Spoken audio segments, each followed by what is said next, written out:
The clink of glasses and murmur of voices swirled around me like smoke, familiar yet distant.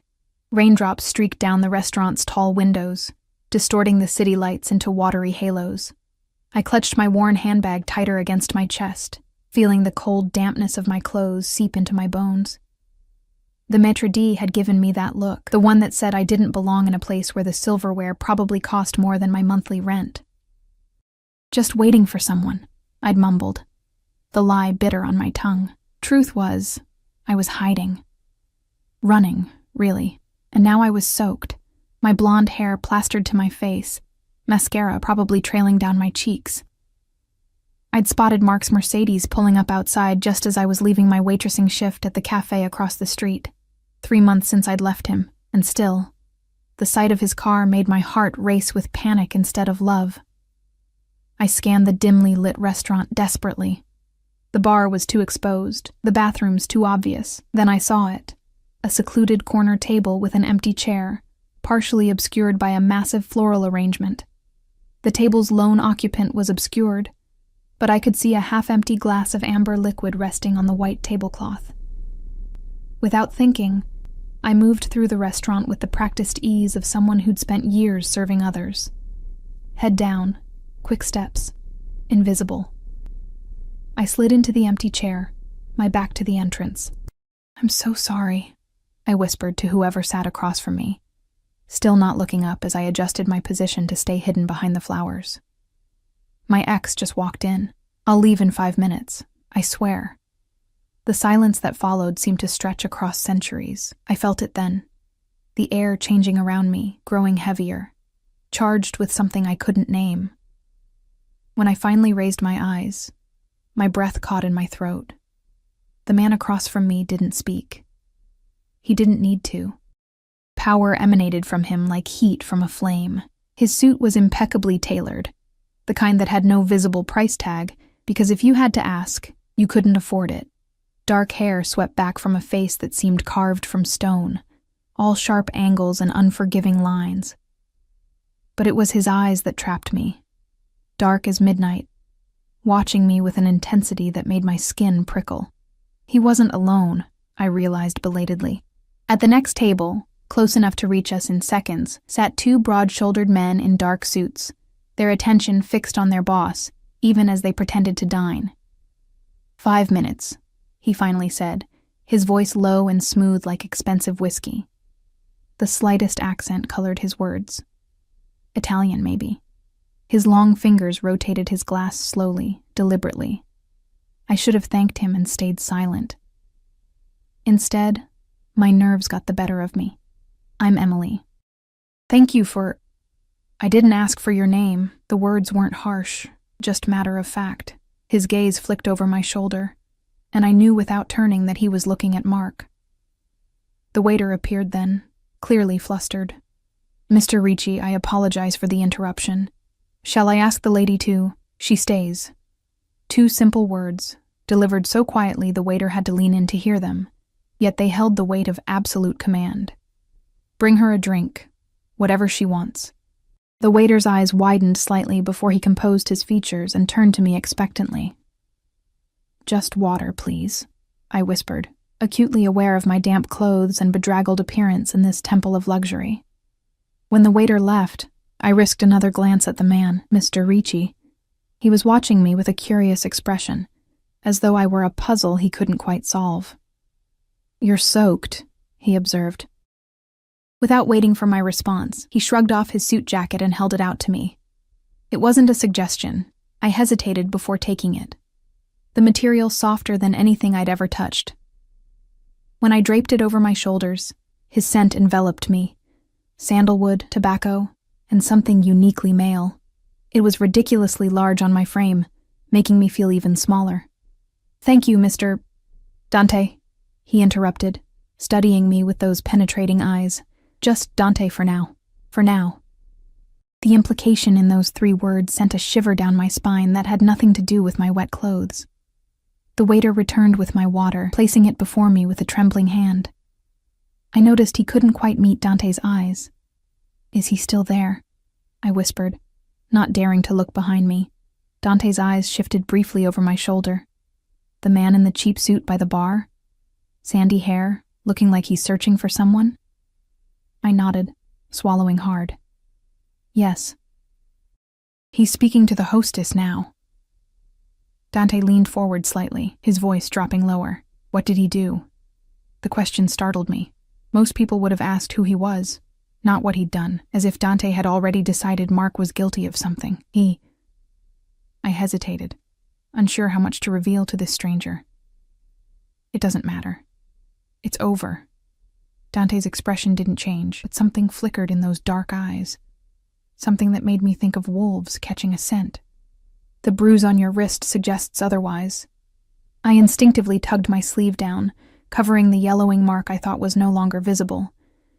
Shame heated my cheeks. It was my fault. Don't. The single word cut through the air between us like a blade. Never say that again in my presence. Before I could respond, one of his men approached, bending to whisper something in Dante's ear. His expression remained impassive, but I saw his jaw tighten almost imperceptibly. It appears your ex is being persistent with the staff, Dante said when they finished. He's claiming his girlfriend is missing and might be in danger. Panic clawed at my throat. I'm not his girlfriend anymore. I haven't been for months. And yet he pursues you. It wasn't a question. A commotion near the front of the restaurant drew my attention. I risked a glance and saw Mark arguing with the maitre d', his voice rising. Even from this distance, I could see the flush of anger on his face. A warning sign I knew too well. He's going to make a scene, I whispered, shrinking further into Dante's jacket. I should go. I've caused enough trouble. You've caused nothing. Dante's voice remained calm, but there was steel beneath the surface. Alessandro. One of his men appeared instantly at his side. The gentleman at the front seems to be disturbing our dinner. Please escort him out. Quietly. Alessandro nodded once and moved away, his movements fluid and purposeful. The other guard shifted position, providing a better shield from the main restaurant. They'll hurt him, I said, my voice catching. Despite everything, the thought made me uncomfortable. Dante studied me, his head tilted slightly. Would that concern you?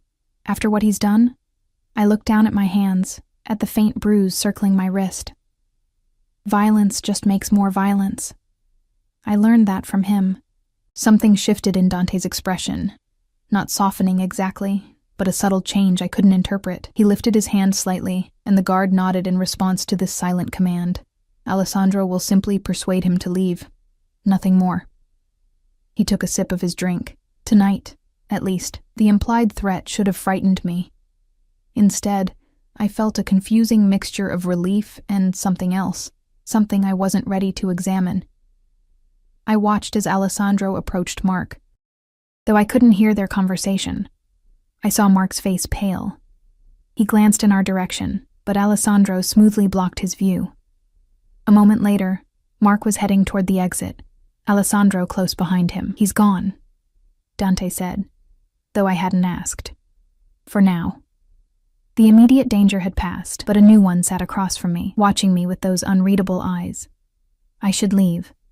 Every instinct screamed it.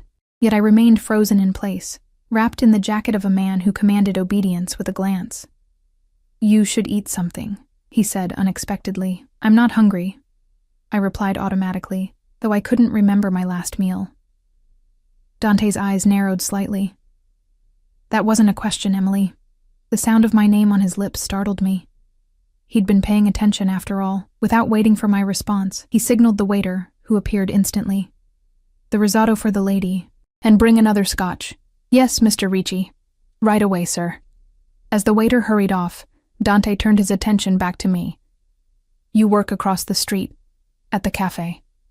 My eyes widened. It wasn't a guess.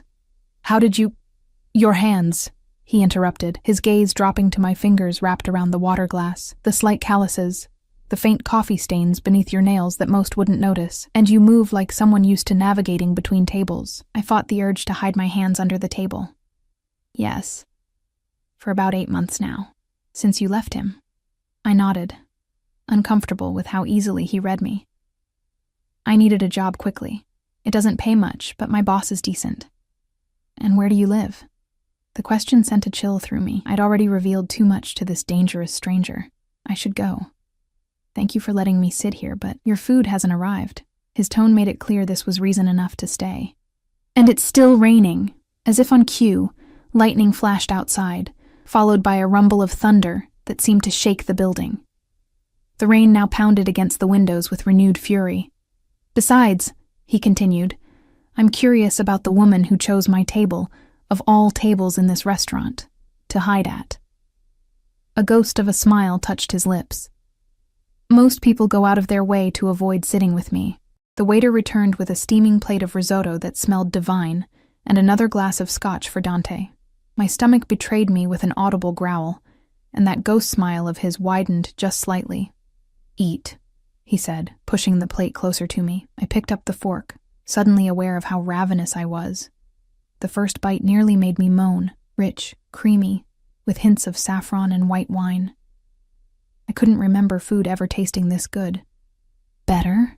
He asked after I'd taken several bites. I nodded, embarrassed by my obvious hunger. Thank you. For what? The food? The seat? Getting rid of your problem? All of it, I admitted, though I'm not sure why you're helping me. Dante leaned back in his chair, studying me with those intense eyes. Perhaps I was bored. Or perhaps fate put you in that chair for a reason.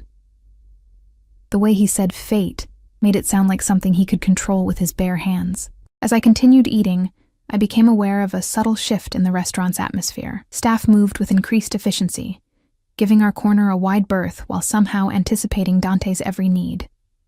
Other diners cast curious glances our way before quickly looking elsewhere when they caught Dante's eye.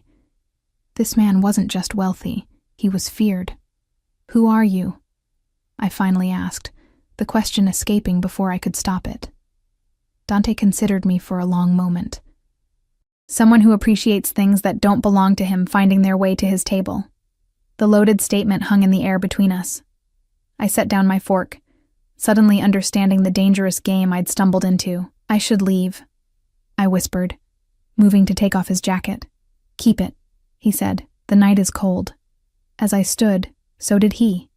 A gesture of old-world courtesy that seemed at odds with the power that radiated from him. Thank you for the meal. And for...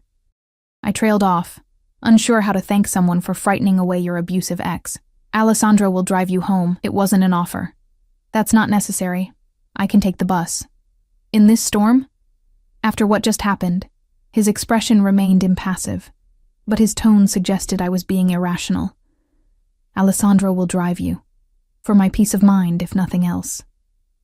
I wanted to refuse, to assert some independence in a night where I'd felt powerless. But the rain was coming down in sheets now, and the thought of waiting at a dark bus stop where Mark might find me. All right, I conceded. Thank you. Dante reached into his pocket and produced a business card. He held it out between two fingers. If he troubles you again. I hesitated before taking it. The card was simple. Heavy cream cardstock with just his name and a phone number embossed in dark ink. No company, no title. What would you do? I asked, holding the card like it might burn me. Whatever was necessary. The simplicity of his answer was more frightening than any detailed threat. I slipped the card into my purse, knowing I should throw it away the moment I was out of sight, knowing I wouldn't. As Alessandro appeared at my side, ready to escort me out, Dante spoke again. 1 week, he said, as though continuing a conversation we'd been having all along. I'm sorry. I'll give you 1 week to call that number, Emily. After that, I'll find you myself. The casual certainty in his voice made my blood run cold. This wasn't a man who made idle threats or promises. Why would I call? I asked, my voice barely audible. Dante smiled then, a real smile that transformed his face from handsome to breathtaking, and somehow made him even more terrifying. Because you're already wondering what would happen if you did. As Alessandro led me toward the exit, I clutched Dante's jacket around me, his scent enveloping me like a dangerous promise. I didn't look back, but I felt his eyes on me with every step I took. I'd escaped one cage tonight, only to catch the interest of a man who could build one of gold around me. And the most frightening part wasn't his threat to find me. It was that some small, reckless part of me hoped he would. Alessandro drove in silence, the luxury sedan slicing through the rain-slick streets like a shark through dark water. I sat in the back, still wrapped in Dante's jacket, watching the city blur past the tinted windows. The heater was on, but I couldn't stop shivering. "Does he always do that?" I finally asked, my voice sounding small in the cavernous interior. Alessandro's eyes met mine briefly in the rearview mirror. They were watchful, assessing, but not unkind. "Do what, miss?" "Order people around like that. Make threats that sound like promises." A ghost of a smile touched his lips. "Mr. Ricci doesn't waste words on things he doesn't intend to follow through on." The simple statement sent another shiver through me. I clutched the edges of Dante's jacket tighter. "Turn left here," I directed as we approached my neighborhood. A far cry from the glittering downtown district we'd left behind. The streets narrowed, the buildings grew shabbier, and the neon signs buzzed with a desperate kind of energy. Alessandro navigated the car smoothly, seemingly unbothered by the decline in scenery. "Address?" "The brick building on the right. You can just drop me at the corner." He ignored my suggestion, pulling directly in front of my apartment building, a converted warehouse with questionable wiring and paper-thin walls. The car idled, its quiet purr incongruous against the backdrop of distant sirens and thumping bass from the bar across the street. "This is where you live?" His tone was carefully neutral, but I caught the slight furrow of his brow. "It's all I can afford on cafe tips," I said defensively. "It's not so bad inside." That was a lie. It was worse inside. Mold in the bathroom, temperamental heat, and neighbors who treated 3 a.m. as the perfect time to rearrange furniture. But it was mine, paid for with money I'd earned, not given to me with strings attached like everything in my life with Mark. Alessandro didn't respond, but he stepped out of the car and opened my door, sheltering me with an umbrella as he escorted me to the entrance. The gesture was so unexpected, so at odds with my surroundings, that I almost laughed. "Thank you," I said, as we reached the door, "for the ride, and for earlier, with Mark." He gave a slight nod. "Mr. Ricci's card. Don't lose it." It wasn't just a reminder, it was a warning. I touched my purse where the card sat like a burning coal. "Good night, Miss Emily." As he turned to leave, a thought struck me. Wait, his jacket, I should return it. Alessandro paused, those watchful eyes assessing me again. "Keep it for now. He'll get it when he sees you again." "When?" "Not if." The certainty in his voice echoed Dante's own words. 1 week. I watched the sleek car disappear into the rainy night before punching in the security code. A joke of a system that half the neighborhood probably knew by now. The elevator was out of service again, so I trudged up 4 flights of stairs, my legs leaden with exhaustion. My apartment greeted me with familiar shabbiness. Secondhand furniture, bare walls I hadn't had the energy to decorate, dishes from breakfast still in the sink. But it was safe. My sanctuary, until now. I laid Dante's jacket carefully across my bed, then sank down beside it. The business card seemed to burn through my purse. I took it out, running my finger over the embossed letters. Just a name and a number. No indication of who or what he really was. But I knew. The way the restaurant staff had looked at him. The deference. The fear. The way his men moved around him like satellites around a dark star. The casual confidence with which he'd banished Mark from the restaurant with nothing more than a nod. Dante Ricci was dangerous, connected, powerful. And for some inexplicable reason, he'd given me 1 week to call him before he came looking for me himself. Sleep eluded me that night. Every time I closed my eyes, I saw Dante's penetrating gaze, felt the weight of his attention like a physical touch. I tossed and turned, my thoughts a chaotic swirl. By morning, dark circles shadowed my eyes, and Dante's jacket still lay across my bed, a tangible reminder that last night hadn't been a dream. The next few days passed in a haze of anxiety and exhaustion. I jumped at every sound, scrutinized every customer who walked into the cafe, half expecting to see Dante's imposing figure or one of his men watching me. But there was nothing. No sign of him, or of Mark for that matter.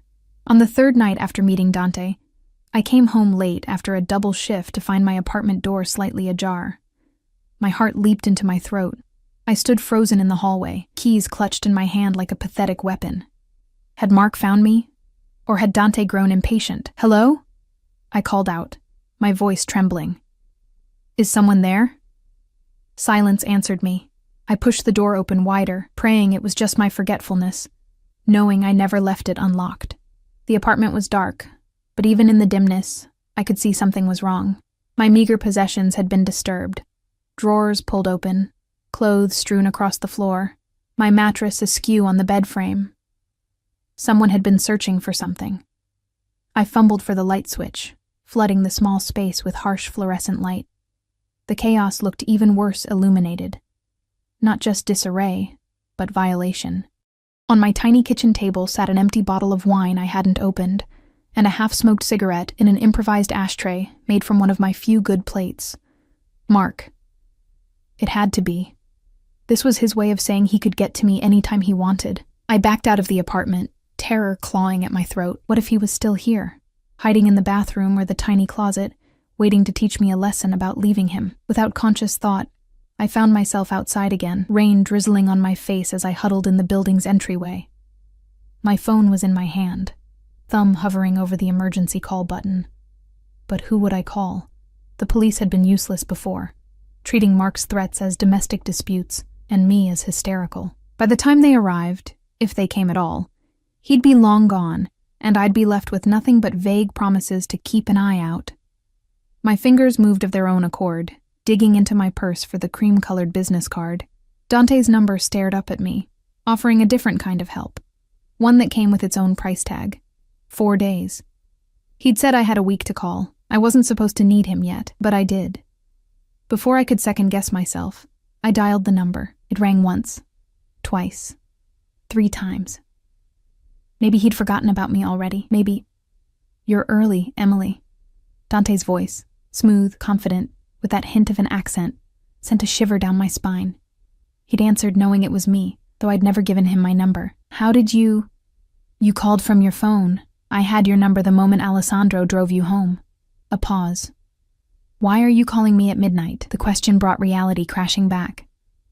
Someone broke into my apartment. I think it was Mark. He went through my things, left evidence he'd been there, like a warning.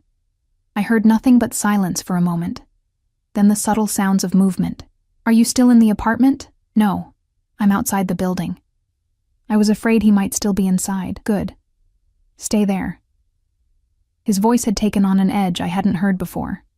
"Alessandro is already on his way." "Already? But I just called." "Alessandro has been keeping an eye on your building since we met." The revelation should have frightened me. The knowledge that I'd been watched without my consent. Instead, I felt a confusing surge of relief. "Why?"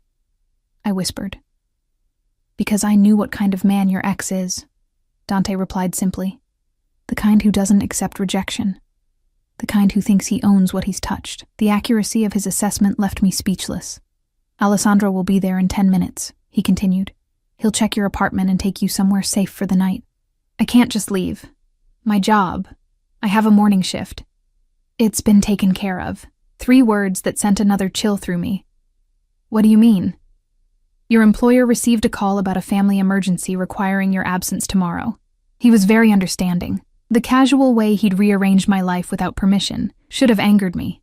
Instead, I felt that same disorienting relief.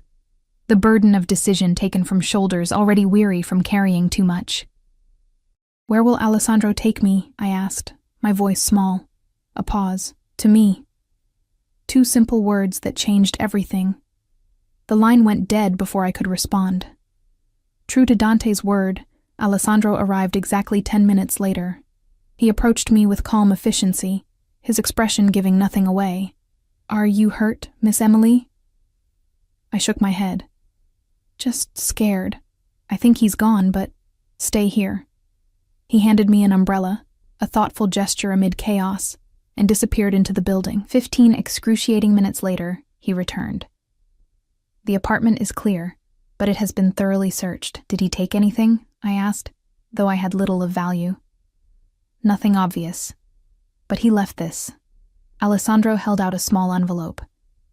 It was on your bed. My hands trembled as I took it. Inside was a key, the spare to Mark's apartment that I'd returned when I left him, and a note scrawled in his handwriting. You'll always have a home with me, one way or another. The threat beneath the seemingly loving words made my knees buckle. Alessandro's steady hand at my elbow kept me upright. We should go, Miss Emily. Mr. Ricci is waiting. I need some clothes, my toothbrush. Already packed. He nodded toward the car, where I could see a small bag on the back seat. I took the liberty while checking the apartment. The efficiency was both comforting and unsettling. I let Alessandro guide me to the car, sinking into the leather seat as exhaustion crashed over me. The jacket, I said suddenly, remembering Dante's jacket. Is it still there? In your bag, he assured me. Though I doubt Mr. Ricci is concerned about a jacket right now. We drove through the rain-slicked city, leaving my neighborhood behind for areas I rarely visited. Exclusive districts where old money lived behind high walls and security systems. I watched the progression through the window, a knot tightening in my stomach with each passing mile. What was I doing? Running from one dangerous man straight into the arms of another? But Dante hadn't hurt me, hadn't even touched me, had offered help when I needed it most. The car eventually turned down a private drive flanked by ancient oak trees, their branches forming a canopy overhead. At the end stood a house, no, a mansion, its stone facade illuminated by tasteful landscape lighting. Classical columns framed the entrance, giving it the appearance of an old-world estate, somehow transported to the heart of the city. This is where he lives? I asked, my voice barely a whisper. One of his residences, Alessandro replied, as though multiple homes were the most natural thing in the world. Two men in dark suits appeared as we pulled up, their eyes scanning the surroundings before one opened my door. Security, I realized. Not servants. Alessandro led me inside, through a foyer with marble floors and a chandelier that probably cost more than I'd earn in a decade. The house was a study in understated luxury. Nothing gaudy or ostentatious, just the quiet confidence of exceptional quality. This way, Alessandro directed, guiding me through corridors lined with what looked like original artwork. He stopped before a set of double doors, knocked once, then opened them without waiting for a response. The room beyond was a study straight out of a film, leather-bound books lining floor-to-ceiling shelves, a massive desk of some dark wood, and tall windows that would presumably offer spectacular views in daylight. A fire crackled in a stone fireplace, casting dancing shadows across the rich carpet. And there, standing with his back to us, silhouetted against the flames, was Dante. Thank you, Alessandro. He didn't turn as he spoke. That will be all for now. Alessandro withdrew silently, closing the doors behind him and leaving me alone with Dante. For a long moment, neither of us spoke. I stood awkwardly just inside the doorway, still wearing my cafe uniform, feeling painfully out of place among such elegance. Finally, Dante turned. He'd removed his tie, and the top buttons of his shirt were undone, revealing a glimpse of tanned skin. In one hand, he held a glass similar to the one he'd had at the restaurant. Are you hurt? The question was identical to Alessandro's, but coming from Dante it carried different weight. No, I replied, my voice steadier than I expected. Just rattled. Thank you for sending Alessandro. He gestured toward a leather armchair near the fire. Sit. You look ready to collapse. I obeyed, too exhausted to pretend independence. The chair enveloped me in warmth and comfort I hadn't felt in months. Dante moved to a side table, pouring amber liquid from a crystal decanter into a second glass. He brought it to me, his fingers brushing mine as I took it. Even that slight contact sent electricity racing up my arm. Drink, he said. It will help with the shock. The liquor burned a path down my throat, warming me from the inside. I hadn't realized how cold I'd been until that moment. Dante took the seat opposite mine, studying me with those penetrating eyes. The firelight cast half his face in shadow, giving him an almost mythical appearance. Half man, half something else entirely. You still have my jacket, he observed. I nodded, suddenly self-conscious. It's in the bag Alessandro packed. I meant to return it. Keep it. He took a sip of his drink. It looks better on you anyway. The compliment, if that's what it was, caught me off guard. I focused on the glass in my hands, unsure how to respond. "Your apartment isn't safe," he continued, his tone shifting to business. "You can't go back there." "I have nowhere else to go," I admitted, the reality of my situation hitting me anew. "And I can't afford to move right now. The security deposit alone. You'll stay here." The simple declaration hung in the air between us. I stared at him, searching for signs of an ulterior motive in his impassive features. "I can't do that. I don't even know you. You know enough." He leaned forward slightly. "You know I can protect you from him. Isn't that what matters most right now?" He was right, and that terrified me more than Mark's invasion of my apartment. I was being offered safety at a price I couldn't yet see but instinctively understood would be significant. "Why are you helping me?" I asked, the question that had burned in me since that first night at the restaurant. "What do you want from me?" Dante studied me for a long moment, his expression unreadable. "Let's just say I recognize something in you that interests me." "What?" "Survival instinct. Resilience." His eyes never left mine. "You've been broken, Emily, but you've glued yourself back together. That's rare." The assessment was so unexpected, so strangely accurate, that I couldn't find words to respond. "As for what I want," he continued, "let's start with you accepting my hospitality until we resolve your situation with Mark." The way he said "resolve" sent another shiver through me. What exactly does that mean? "It means you'll be safe here while we ensure he understands that his interest in you is no longer reciprocated or welcome." "And how will you ensure that?" Dante's smile was slight, but dangerous. "Let me worry about the details." I drained the last of my drink, needing the liquid courage. "If I stay here, there are conditions." His eyebrows rose slightly, the first sign of surprise I'd seen from him. "You're setting conditions?" "Yes." I straightened in the chair, finding a fragment of courage I didn't know I still possessed. "I keep my job at the cafe. I need my independence, and whatever arrangement this is, it's temporary. Until Mark is no longer a threat." Dante considered me for a long moment, his expression giving nothing away. Then, unexpectedly, he smiled. A real smile that transformed his face and reached his eyes. Brave little bird, finding her voice in the hawk's nest. He raised his glass in a mock toast. "Your conditions are accepted, with one amendment." "What amendment?" "You'll have security with you at all times when you leave this house. Non-negotiable." The thought of being followed, watched, made me uncomfortable, but the alternative was worse. "Fine," I conceded. "But they stay outside the cafe. I don't want to scare my customers or my boss." "Agreed."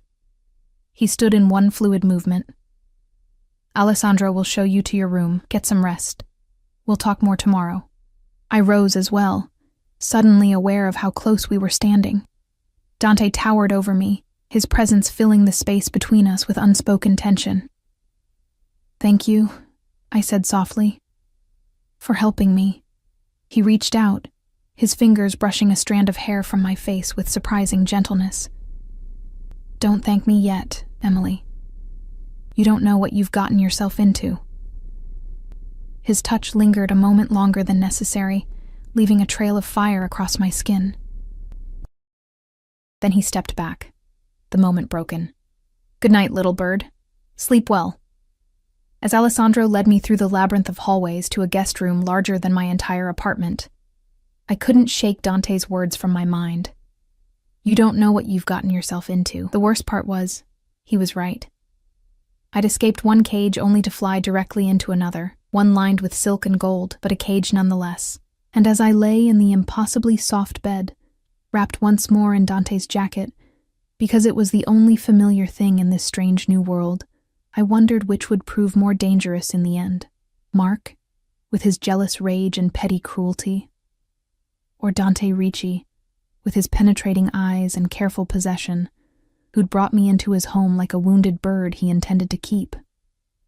Morning light filtered through gauzy curtains, momentarily confusing me as I blinked awake. The bed beneath me was cloud-soft, the sheets silken against my skin, nothing like my lumpy mattress at home. Then yesterday's events came rushing back. Mark's invasion of my apartment, my desperate call to Dante, and this gilded sanctuary that felt more like a beautiful prison. I sat up, taking in my surroundings properly in the daylight. The room was elegant, but not ostentatious, cream walls, antique furniture that probably cost more than a year's rent, and a sitting area near windows that overlooked manicured gardens. A door to the left led to an ensuite bathroom I'd been too exhausted to fully appreciate last night. All marble and glass, with a shower large enough for 3 people and a soaking tub positioned beneath a window. Dante's jacket lay across the foot of the bed where I'd left it, its presence both comforting and unsettling. I reached for it reflexively, my fingers tracing the fine material, still carrying his scent.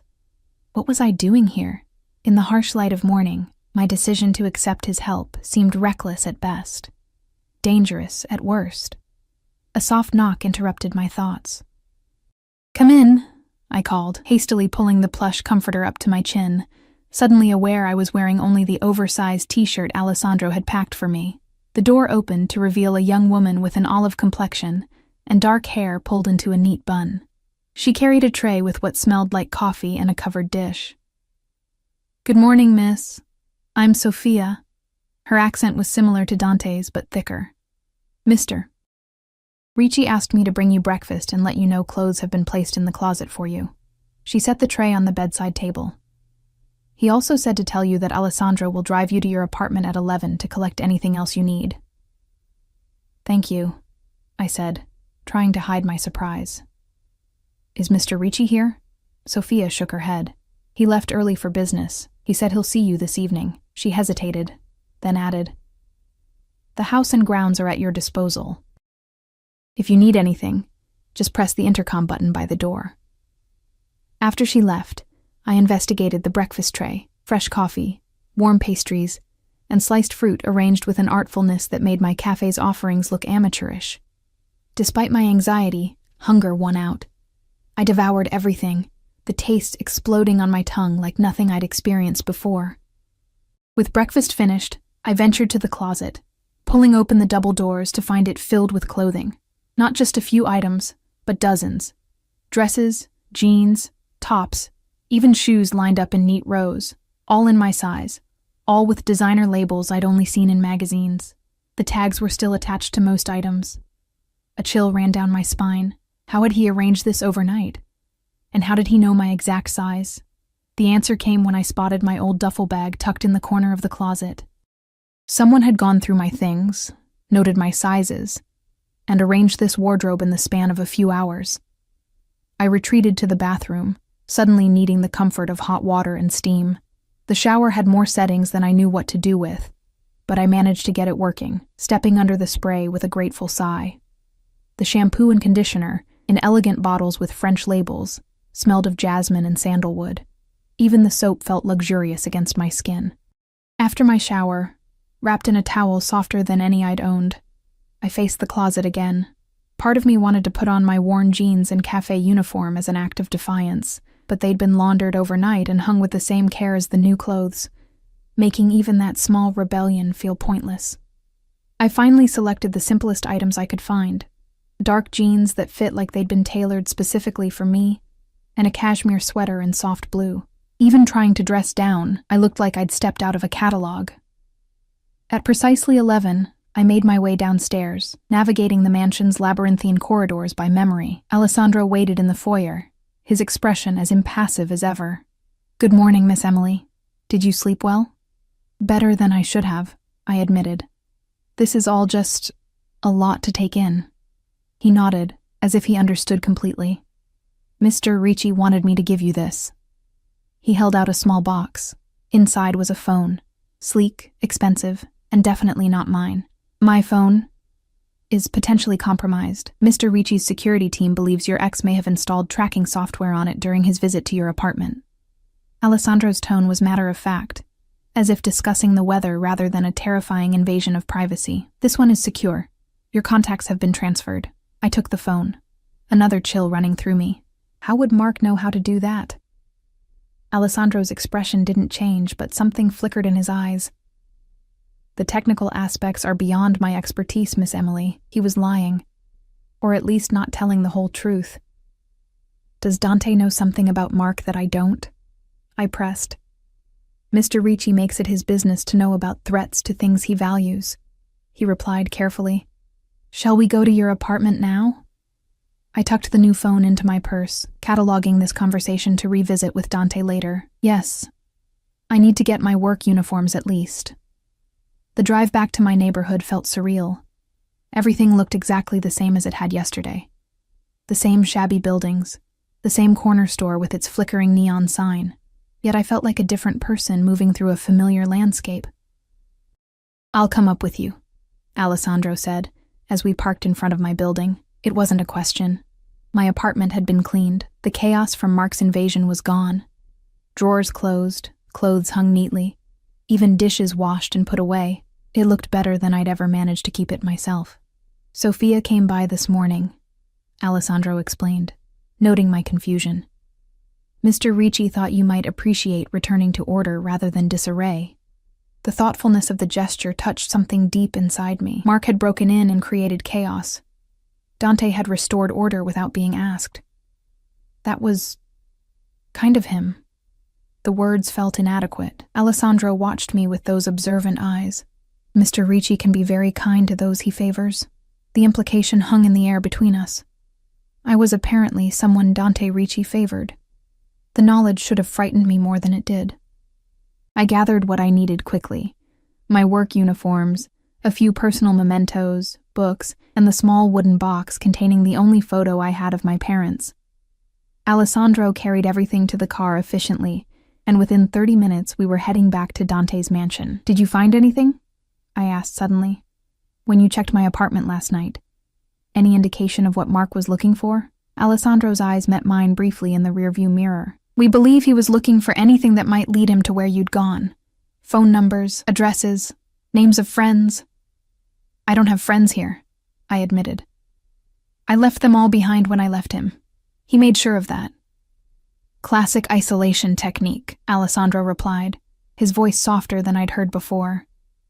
"Cut off support systems, make the victim dependent." His understanding surprised me. "You sound like you've seen this before." "Unfortunately, yes." He said nothing more, but I caught a flash of something in his eyes. Old pain, perhaps. When we returned to the mansion, Sophia showed me to a sunroom overlooking the gardens, where lunch had been arranged, a light salad with grilled chicken and iced tea. I ate alone, watching butterflies flit between flowers in the carefully tended beds outside. The contrast between this serene luxury and the chaos of my previous day was disorienting. After lunch, I explored the grounds, trailed at a discreet distance by a security guard whose name I didn't know. The estate was even more impressive in daylight. Several acres of manicured lawns, formal gardens, and what looked like a small orchard in the distance. The main house was flanked by smaller buildings, a garage large enough for a dozen cars, what might have been guest cottages, and a structure that hummed with the sound of generators. I wandered for over an hour, eventually finding my way to a stone terrace with comfortable seating and a view of a swimming pool that seemed to blend seamlessly into the landscape beyond. I settled onto a lounge chair, the warmth of the afternoon sun making me drowsy. "The grounds are beautiful, aren't they?" The voice startled me from my half-doze. I sat up quickly to find Dante standing a few feet away, watching me with those intense eyes. He'd loosened his tie and carried his suit jacket over one arm, looking slightly less formal than the night before, but no less commanding.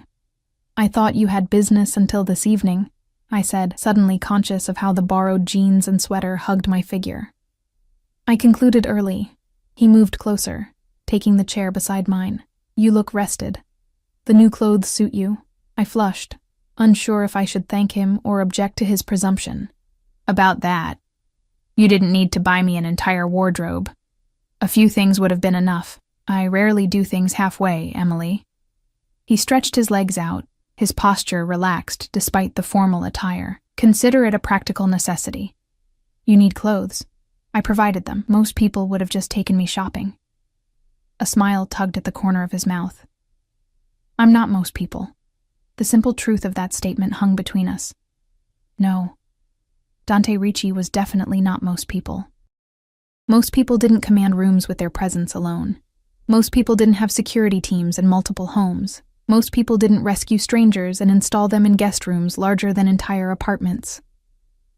"Alessandro gave me the phone," I said, changing the subject. "He mentioned something about Mark possibly tracking my old one." Dante's expression darkened slightly.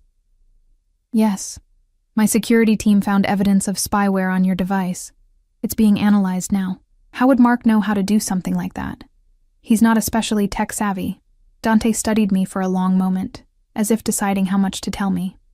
Your ex-boyfriend is more connected than you might think, Emily. A chill ran through me despite the warm sunshine. What do you mean? Mark Donovan works as a distributor for certain pharmaceutical products, both legitimate and otherwise. His employer has connections to several criminal organizations who would have access to surveillance technology. The revelation hit me like a physical blow. That's not possible. Mark works in sales for a medical supply company. That's his cover. Yes, Dante's voice remained calm, matter of fact. The reality is somewhat darker. My mind raced, trying to reconcile this information with the man I'd lived with for nearly 2 years. There had been unexplained absences, phone calls he'd taken another room, cash that seemed to appear from nowhere. I'd attributed it all to normal sales work. Commissions, client meetings, business trips. How do you know this? I finally asked, my voice barely audible. Dante's eyes never left mine. I make it my business to know what happens in this city, especially when it concerns rival interests. Rival interests? The implication dawned slowly. You're like him? No. The single word carried a weight of finality. I am nothing like Mark Donovan. But we operate in the same world, from different positions.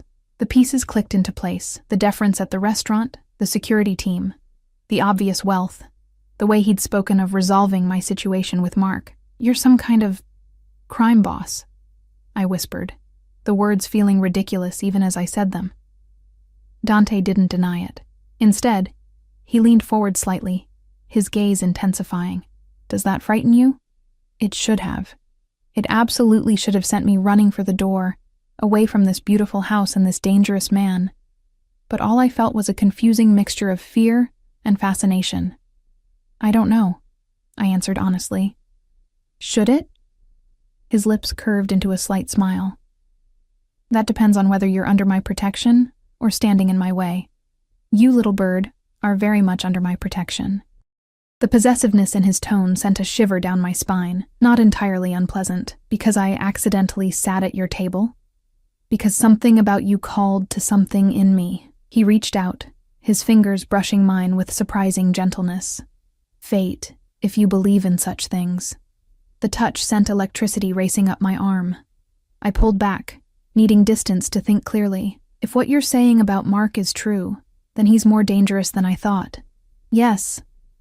Dante's expression hardened. His connections make him a problem that requires careful handling. Which is why you need to stay here, where I can ensure your safety. For how long? Until it's resolved. There it was again. That ominous word. What exactly does resolved mean, Dante? He considered me for a long moment.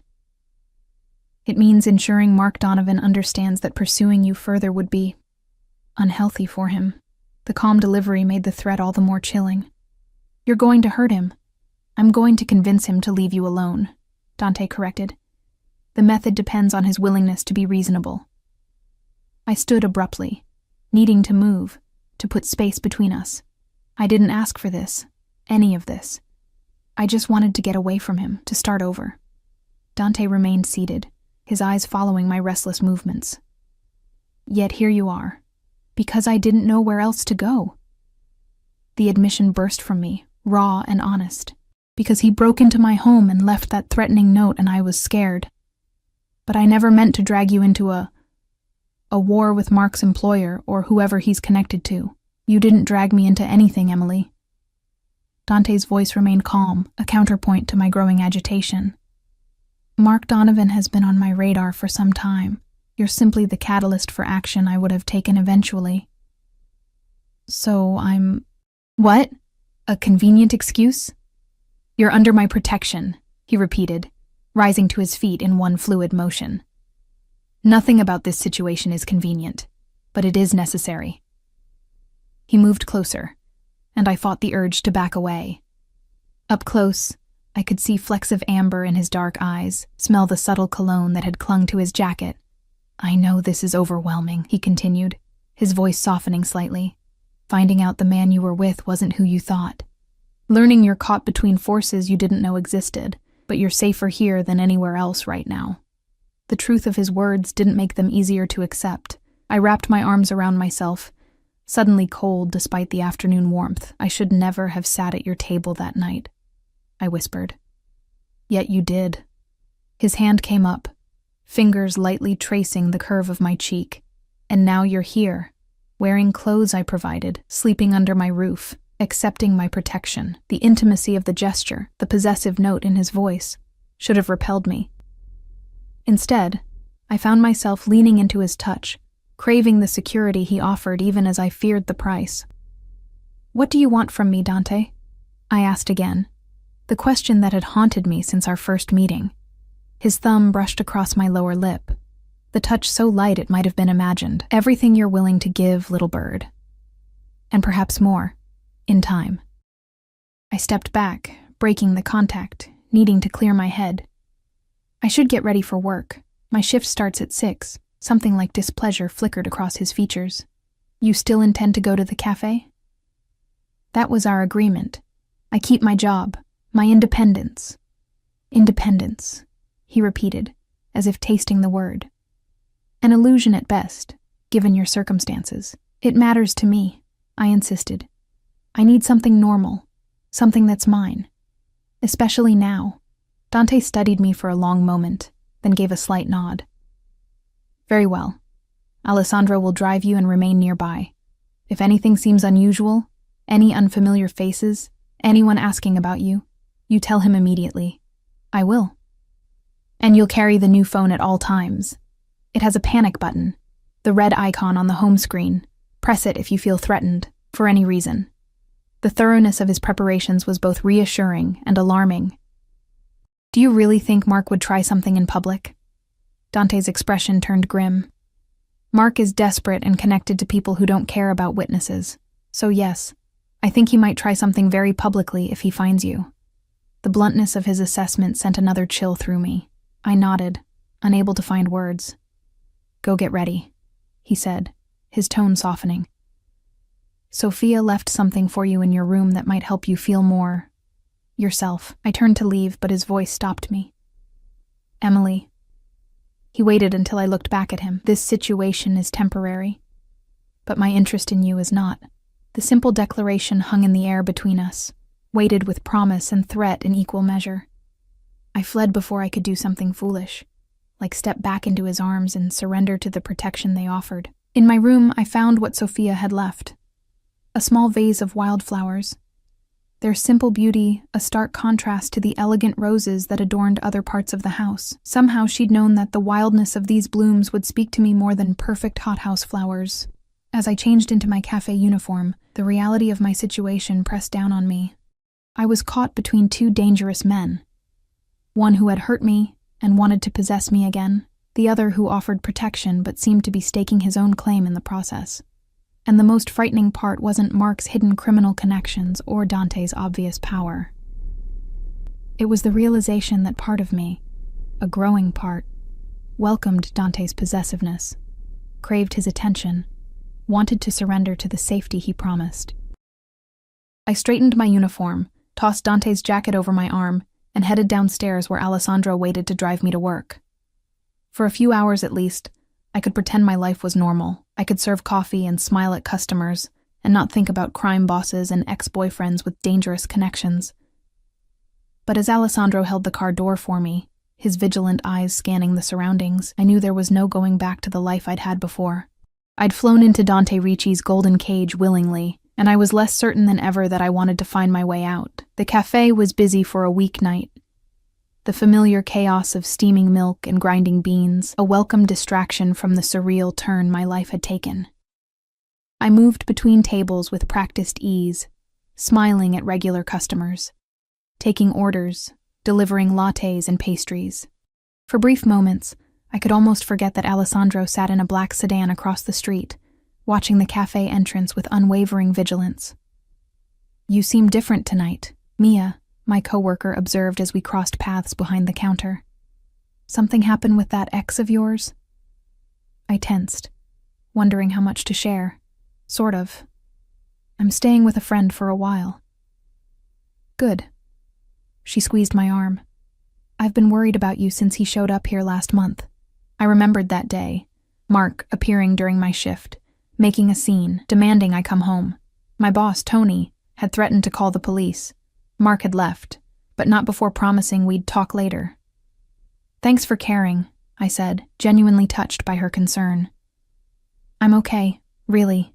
2 hours into my shift, the cafe door opened, and I froze. Coffee pot suspended mid-pour. Dante stood in the entrance, scanning the room until his gaze landed on me. He'd changed since our conversation on the terrace. Dark jeans, a charcoal button-down with the sleeves rolled up to reveal strong forearms, and a watch that probably cost more than a year of my salary. More casual than I'd seen him, yet no less commanding. Who is that? Mia whispered beside me, eyes wide. The friend I'm staying with, I replied, trying to keep my voice neutral. Friend? She gave me a knowing look. Girl, friends don't look at you like they want to devour you whole. Heat rushed to my cheeks. I finished pouring the coffee and handed it to the customer before approaching Dante, acutely aware of how shabby my uniform must look compared to the designer clothes he'd provided. What are you doing here? I asked, stopping a few feet away. Checking on my investment. His eyes traveled over me, lingering on the name tag pinned to my shirt. This place is quaint. The way he said it made the cafe, which I'd always found charming in its eclectic way, seem suddenly shabby. I like it here, I said defensively. The people are nice. I'm sure they are. He glanced toward Mia, who was making no effort to hide her curious staring. Your friend seems interested in our conversation. She's just surprised to see me talking to someone like you. One eyebrow rose slightly. Someone like me? I gestured vaguely at his entire presence. You know what I mean. A hint of a smile touched his lips. When do you finish tonight? 11. Alessandro knows. I've sent Alessandro home. I'll drive you back myself. The possessive gesture sent a confusing thrill through me. That's not necessary. I insist. His tone made it clear this wasn't a point he'd concede. Before I could argue further, the cafe door opened again. Dante's posture changed instantly. Subtle but noticeable, like a predator sensing danger. I turned to look at the new customer and felt the blood drain from my face. Mark stood in the doorway, his eyes locked on mine, his expression unreadable. He looked the same as always, sandy hair carefully styled, expensive casual clothes, the boyish good looks that had attracted me in the first place. But now I saw him differently, knowing what Dante had told me about his real work. Emily. He smiled. That charming smile that had once made my heart race. I've been looking for you. I felt Dante move closer, his presence solid at my back. Mark's eyes shifted to him, narrowing slightly. I don't believe we've met, Mark said, extending his hand. Mark Donovan. Dante didn't take it. I know who you are. The tension between them crackled like electricity. I glanced around the cafe, suddenly aware of the customers watching curiously, of Mia frozen behind the counter, of my boss emerging from the back room with a concerned expression. Mark, you should leave, I said, finding my voice despite the fear tightening my chest. I'm working. I just want to talk. Mark took a step forward. I've been worried sick. You disappeared. Your apartment's empty. After you broke in and went through my things, I interrupted, anger cutting through fear. After you left that threatening note. Mark's expression shifted, surprise quickly masked by concern. What are you talking about? I haven't been to your apartment in months. The convincing bewilderment in his voice made me hesitate. Was it possible? Emily isn't interested in speaking with you, Dante cut in, his voice quiet but carrying an unmistakable edge. Now, or ever, I suggest you respect her wishes and leave. Mark's eyes hardened as they returned to Dante. And who exactly are you to decide that? Someone who respects her choices, Dante replied smoothly. Unlike yourself. Mark's face flushed with anger. You don't know anything about our relationship. I know enough. Dante moved slightly, positioning himself between Mark and me. I know about the bruises. I know about the controlling behavior. I know about your professional activities. At the last point, Mark's expression changed. Shock, quickly followed by calculation. I don't know what she's told you, but she's told me nothing. Dante's voice remained calm, conversational even, but I felt the threat underlying his words. Your reputation precedes you, Mr. Donovan. As does your employer's. Mark paled slightly. We should discuss this elsewhere. There's nothing to discuss. Dante rested a hand lightly on the small of my back, the gesture clearly possessive. Emily is under my protection now. Any issues you have can be addressed to me directly. The implications of that statement hung in the air between them. I watched understanding dawn on Mark's face, not just of who Dante might be, but of what his interest in me meant. You have no idea what you're getting involved in, Mark said, his voice lowered. This isn't about Emily. It never was. The cryptic statement sent a chill down my spine. Dante's hand pressed more firmly against my back. Is there a problem here? Tony's voice broke the tension as he approached. Arms crossed over his chest. Though shorter than both men, he had the solid build of someone who handled heavy coffee equipment all day. No problem, Dante answered smoothly. Mr. Donovan was just leaving. Mark's eyes darted between us, lingering on Dante's hand at my back. This isn't over. He turned and left, the bell above the door jingling cheerfully at odds with the menace of his parting words. The cafe remained silent for a beat after his departure, then gradually the murmur of conversation resumed. Tony looked at me with concern. You okay, Em? I nodded, not trusting my voice. Take a break, he said, glancing at Dante with undisguised suspicion. 5 minutes. I led Dante to the small staff room at the back of the cafe, my legs unsteady. Once inside, I turned to him. What did he mean? This isn't about me? Dante's expression was grim. I'm not certain, but I have suspicions. Mark's employer has been trying to expand into territory currently under my influence. You may have inadvertently become a pawn in a larger game. Because I sat at your table that night? Because you helped me? The realization made me feel sick. So this is my fault? No.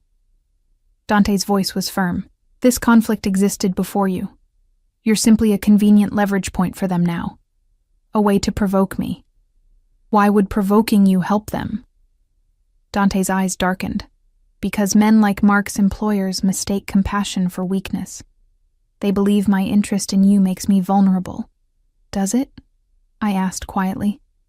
His gaze held mine, intense and unreadable. That remains to be seen. The implications of his words settled over me like a physical weight.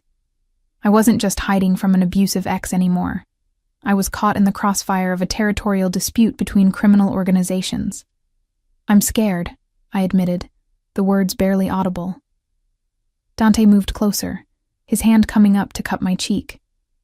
The touch was gentle, at odds with the dangerous energy radiating from him. Don't be. No one touches what's mine. I should have objected to his phrasing, to the possessive claim. Instead, I found myself leaning into his touch, craving the security it promised. I need to finish my shift, I said, pulling away reluctantly. I can't leave Tony short-handed. Dante didn't look pleased, but he nodded. I'll wait. But after tonight, I don't want you coming back here until this situation is resolved. I started to protest, but the determination in his eyes stopped me. Fine. I'll talk to Tony, see if I can take a leave of absence. Good girl. The praise shouldn't have affected me, but warmth bloomed in my chest nonetheless. The rest of my shift passed in a blur of tension. Dante seated himself at a corner table, his presence drawing curious glances from customers and pointed questions from Mia that I deflected as best I could. I kept expecting Mark to return, jumping at every sound of the bell above the door. At precisely 11, Dante appeared at the counter as I was cleaning up. Ready? I nodded, untying my apron. Let me just tell Tony I'm leaving. My boss was in the back office, tallying the day's receipts. He looked up as I entered. That guy still here? He's driving me home. Tony's expression turned serious. I don't mean to pry, but is he safe? You've seemed on edge around Mark for months, and now suddenly there's this new guy, and the way they looked at each other. He shook his head. Just seemed like two dogs fighting over the same bone. The description was uncomfortably accurate. It's complicated, but Dante is protecting me from Mark. And who's protecting you from him? Tony countered. I've seen his type before. Rich, powerful, used to getting what he wants. I had no answer for that. I need to take some time off, Tony. A week, maybe 2. Family emergency. The lie tasted bitter on my tongue. He studied me for a long moment. You in some kind of trouble, Em? No, I said, the lie coming easier this time. I just need to sort some things out. Tony didn't look convinced, but he nodded. Your job will be here when you get back. Just be careful, okay? I hugged him impulsively. Thank you. Dante was waiting by the door, his posture alert, eyes scanning the darkened street outside. A sleek black car idled at the curb. Not the sedan Alessandro had driven, but a low-slung sports car that probably cost more than I'd earn in a lifetime. Nice car, I commented as he opened the passenger door for me. It serves its purpose. He closed the door and walked around to the driver's side with fluid grace. Inside, the car smelled of leather and Dante's cologne. He drove with the same confidence he did everything else, handling the powerful vehicle with casual expertise as we glided through the nighttime streets. Mark won't give up easily, I said, breaking the silence. He never does. I'm counting on it. Dante's profile was sharp in the glow of passing streetlights. It will make resolving this situation more definitive. The ominous tone sent a shiver through me. I don't want anyone hurt because of me. Even Mark? After everything he's done? I stared out the window, watching the city blur past. I just want to be free of him, of all of this. Dante was silent for a moment. Freedom is rarely what we imagine it to be, Emily. Often it's simply choosing which constraints we can live with. The philosophical turn surprised me. Is that what you're offering? A different kind of constraint? His hand left the gear shift, coming to rest on my knee. The touch burned through the fabric of my uniform pants.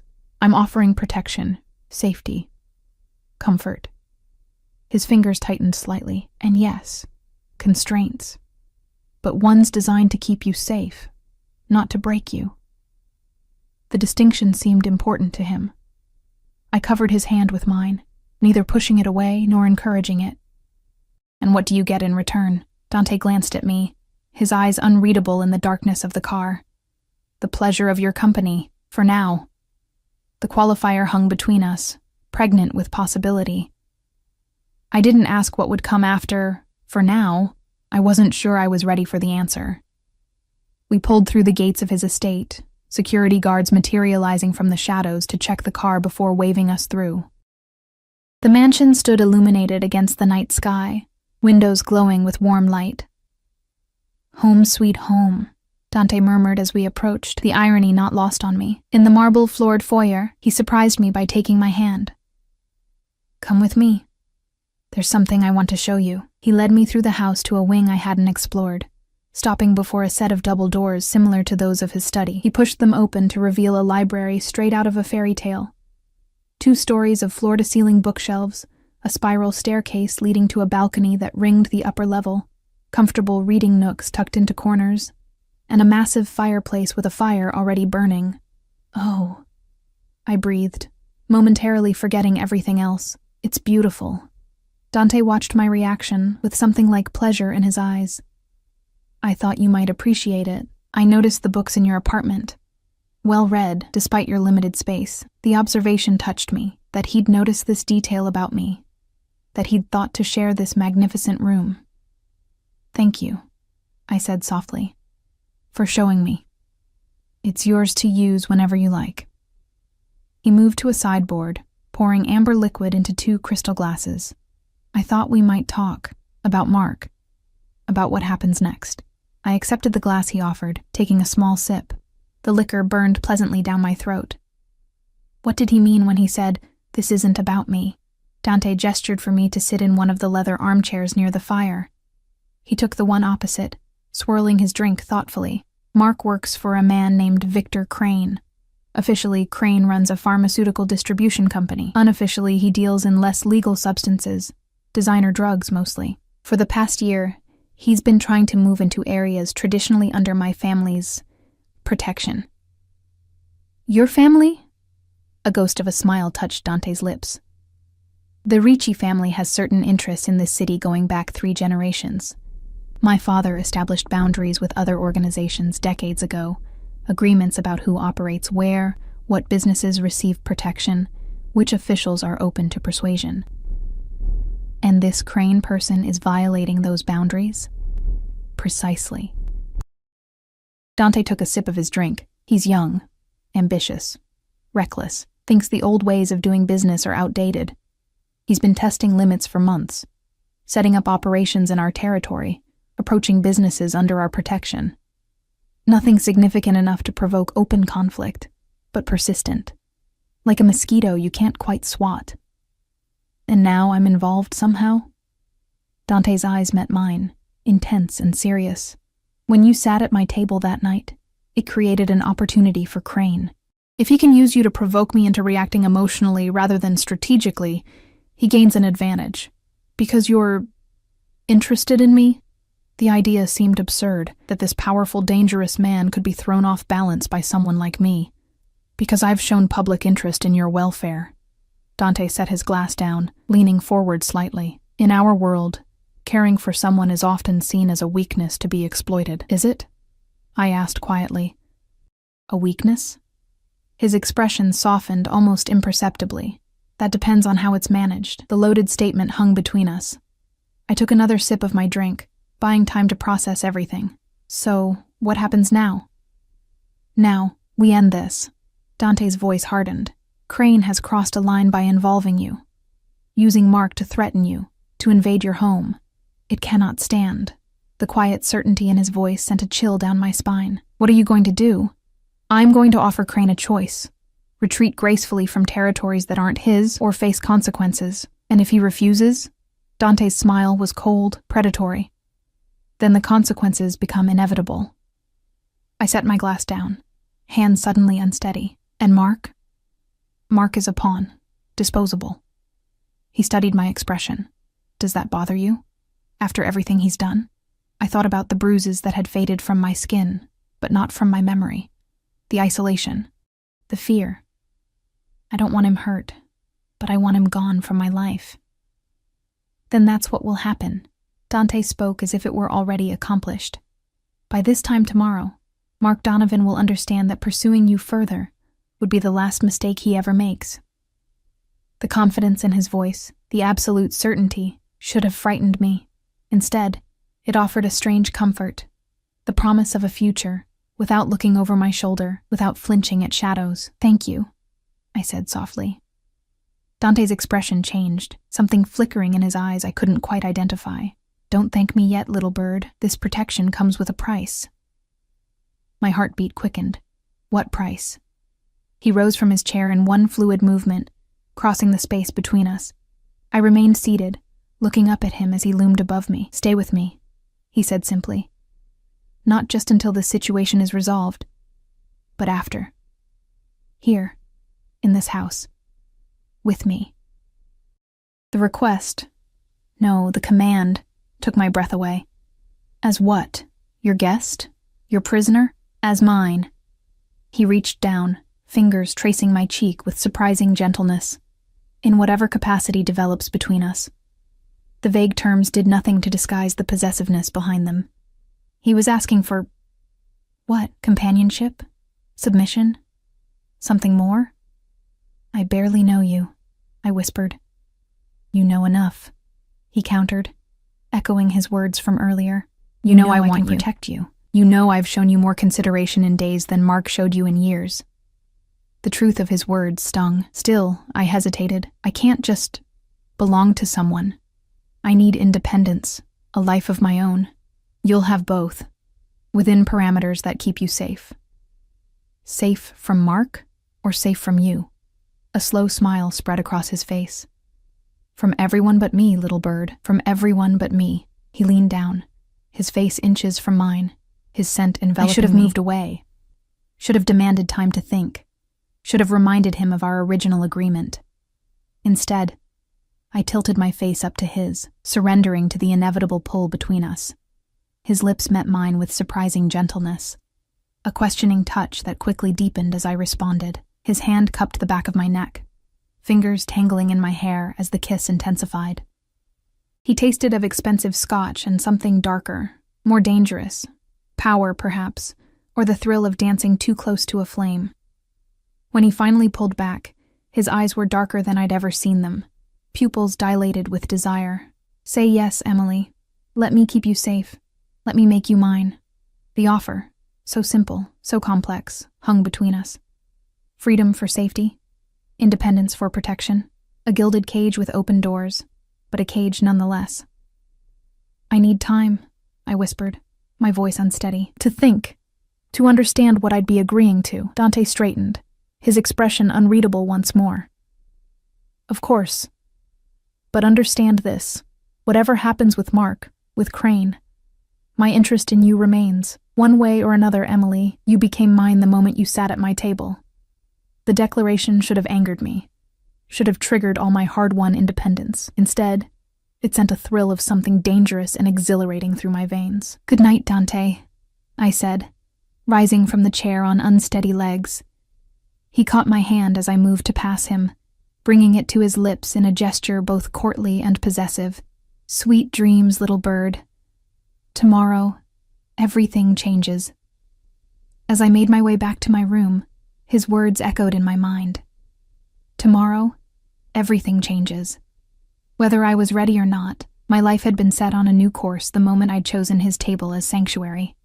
The only question remaining was whether I'd find freedom in his possession, or simply a more beautiful cage than the one I'd escaped before. Sleep evaded me that night, my mind racing with thoughts of Dante's kiss, his ultimatum, the dangerous game I'd unwittingly become part of. Dawn found me at the window of my room, watching as the first golden rays touched the manicured grounds. In that ethereal light, Dante's estate looked like something from a fairy tale, beautiful, enchanted, and undoubtedly dangerous. A soft knock at my door startled me from my reverie. "Come in," I called, turning from the window. Sophia entered, her expression more somber than usual. "Good morning, Miss Emily. Mr. Ricci asked me to inform you that he's been called away on urgent business. He apologizes for not being able to join you for breakfast." The disappointment I felt surprised me. "Did he say when he'd be back?" "No, miss." She hesitated, then added, "Alessandro will remain here for your protection." Mr. Ricci was very clear about that. Protection or surveillance? The line between the two seemed increasingly blurred. "Thank you, Sophia." After she left, I showered and dressed in clothes from the wardrobe Dante had provided. Dark jeans and a simple blouse that probably cost more than a week's wages at the cafe. The familiar weight of Dante's jacket, which I'd taken to carrying with me like a talisman, completed the outfit. Breakfast waited on the terrace, fresh fruit, pastries, strong coffee. I ate alone, watching butterflies dance among the flowers, while security personnel patrolled the perimeter of the property. A beautiful prison, indeed. With nothing else to do, I explored the mansion more thoroughly than I had before. Beyond the library Dante had shown me, I discovered a music room with a grand piano, a home theater with plush seating, and a sun-filled conservatory filled with exotic plants. Each room spoke of wealth and taste, yet felt strangely impersonal, like a museum rather than a home. In the west wing, I found a door that, unlike the others, was locked. Curiosity piqued. I tried the handle again, wondering what secrets Dante kept behind locked doors. "That room is private." Alessandro's voice behind me made me jump. "Mr. Ricci's personal quarters." I turned, embarrassed at being caught. "I wasn't trying to—" "No need to explain." His expression remained neutral. "I'm sure the house can be confusing." "It is," I admitted. "Beautiful, but isolating," he suggested. I nodded, surprised by his perception. "Yes, exactly."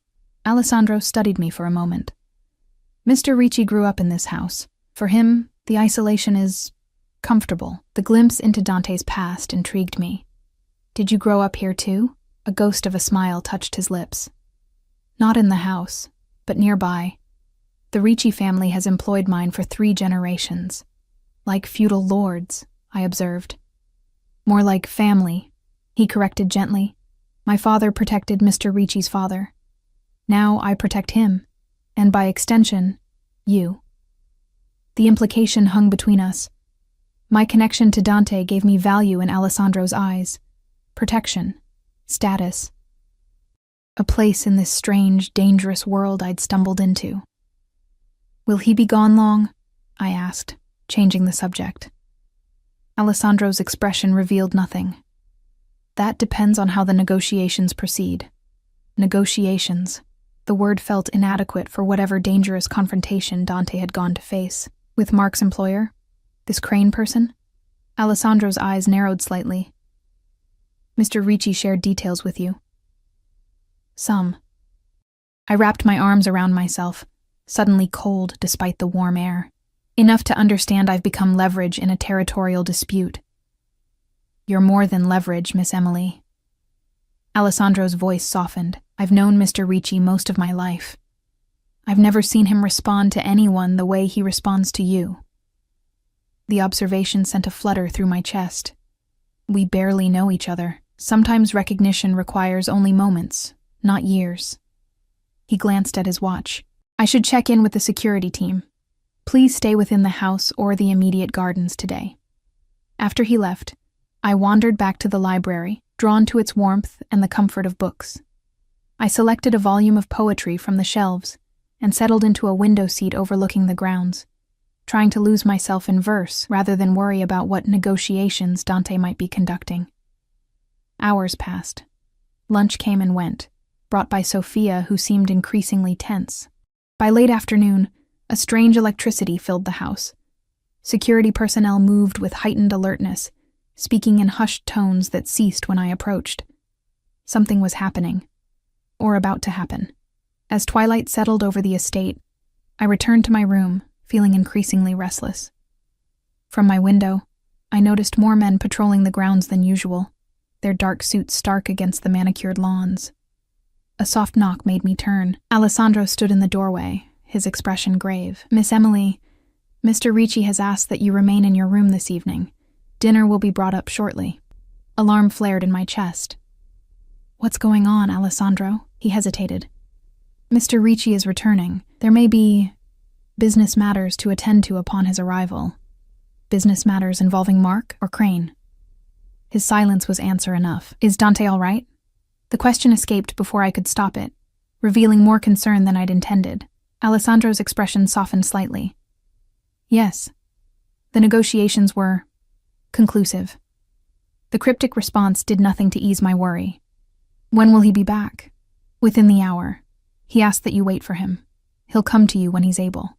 After Alessandro left, I paced the room, anxiety building with each passing minute. What had happened during these negotiations? Was Mark involved? Was he hurt? Despite everything, the thought of violence being done because of me, even to a man who had hurt me, was disturbing. Dinner arrived, but I couldn't eat. The beautiful room that had seemed like a sanctuary now felt like a cell.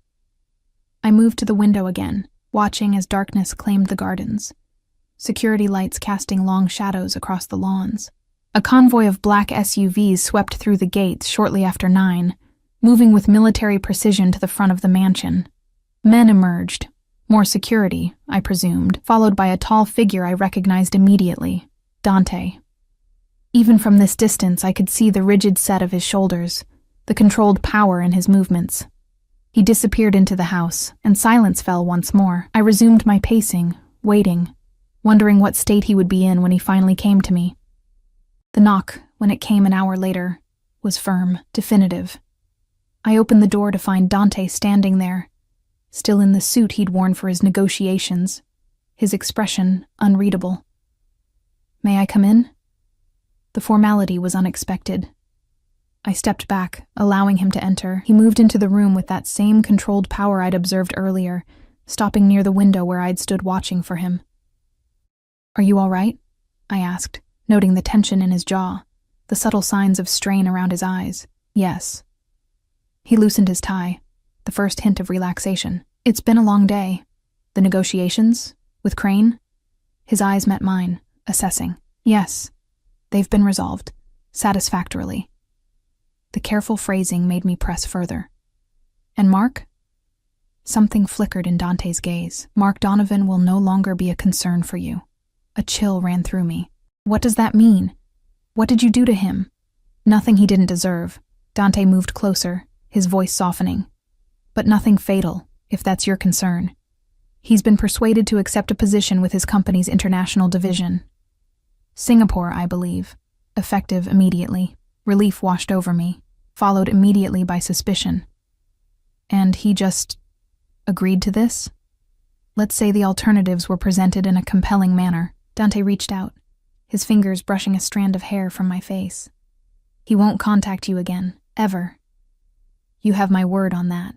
The promise hung between us, weighted with all the power and danger that Dante represented. Thank you, I said softly, for keeping your word, for not hurting him.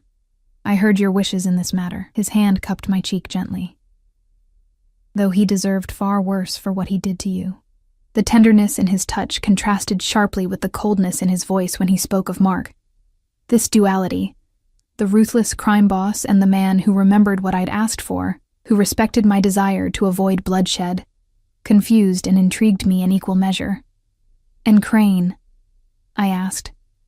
Dante's expression hardened. Crane has been reminded of certain boundaries. His operations will be confined to areas we've designated as acceptable. He understands the consequences of further transgressions. The calm delivery didn't disguise the threat beneath. I had no doubt those consequences would be severe. So it's over, I said, the reality slowly sinking in. Mark is gone. Crane is contained. I'm safe. Yes. Dante's thumb traced my lower lip, his touch sending electricity through me. Which brings us to the matter we discussed last night. My condition for protection. My heart stuttered in my chest, staying here, with you. As mine, he confirmed, his voice dropping lower. Now that the immediate danger has passed, you have a choice to make, Emily. I stepped back, needing distance to think clearly. You're saying I can leave if I want to? Go back to my apartment, my job, my life? If that's what you truly want, his expression revealed nothing of his own preference. Your apartment has been repaired, secured. Your job remains open. Your old life awaits, if you choose it. The offer of freedom should have filled me with relief. Instead, I felt a curious emptiness at the thought of returning to my lonely apartment. My struggle to make ends meet, the isolation that had defined my life before and after Mark. And if I stay? I asked, my voice barely audible.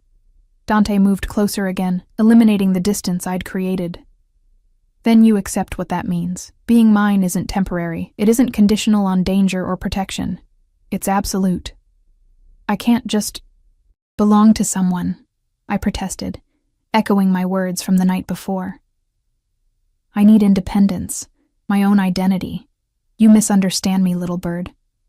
His fingers tilted my chin up, forcing me to meet his gaze. I don't want to erase you. I want to enhance you, to give you security so you can find your strength.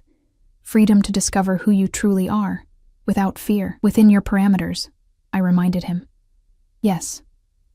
He didn't deny it. Parameters that keep you safe, that respect your worth. And what would those parameters be? His eyes never left mine. You live here with me.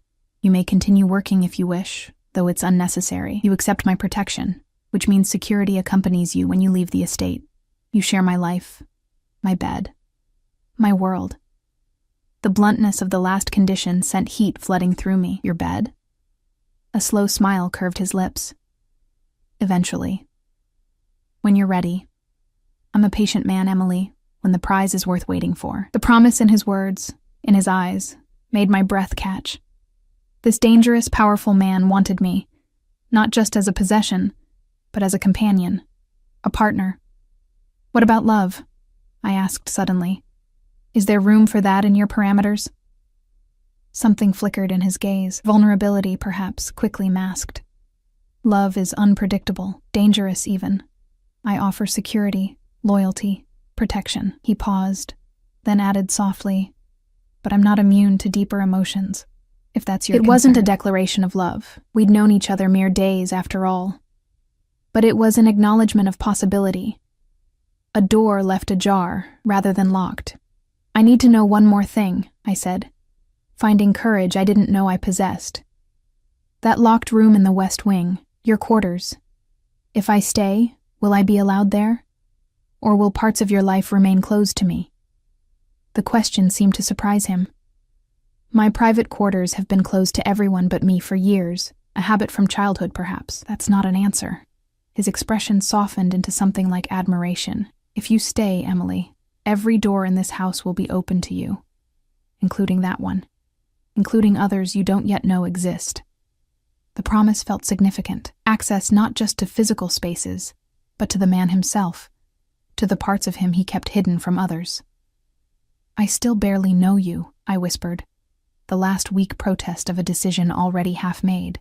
"Then stay and learn." He reached for me, drawing me against the solid warmth of his chest. "Stay and discover who Dante Ricci really is, beyond the power and the danger. Stay and find out who Emily becomes when she's valued, protected, desired." His lips found mine, the kiss deeper and more demanding than our first. I yielded to it, my hands gripping the lapels of his suit as he pulled me closer. This wasn't the tentative exploration of the night before, but a claiming, a promise of what awaited if I chose him. When we finally broke apart, both breathing heavily, I knew my decision was made, had perhaps been made the moment I'd sat at his table, seeking refuge from one danger only to find myself drawn to another. "Yes," I whispered against his lips, "I'll stay." The word hung between us, a contract sealed with breath and desire. Dante's arms tightened around me, his expression transformed by a smile that reached his eyes, genuine pleasure rather than the calculated control he usually displayed. "Mine," he murmured, the word both question and confirmation. "Yours," I agreed, surprising myself with how right it felt to say it. But not erased, not diminished. Never that. His hands framed my face with unexpected tenderness. "What I want is you, exactly as you are, but safe, protected. Mine to treasure rather than possess." The distinction mattered, though I wasn't sure yet if I believed it. Only time would tell if Dante's golden cage would nurture or confine, if his protection would strengthen or weaken me. But as he kissed me again, as his arms created a fortress of flesh and bone around me, I found myself welcoming the risk. After years of being broken down by Mark's cruelty, the prospect of being built up by Dante's fierce possession felt like salvation rather than captivity. Tomorrow, I would explore my new reality, what it meant to be chosen by a man like Dante Ricci, to live in his world of power and danger. Tomorrow, I would begin learning the rules of this new existence, finding where the boundaries lay and how firmly they would hold. But tonight, as Dante led me from the room toward that locked door in the west wing, I surrendered to the moment, to the intoxicating knowledge that I had flown willingly into his golden cage and found, perhaps, not imprisonment, but sanctuary. Not every bird that enters a cage is trapped after all. Some are simply home,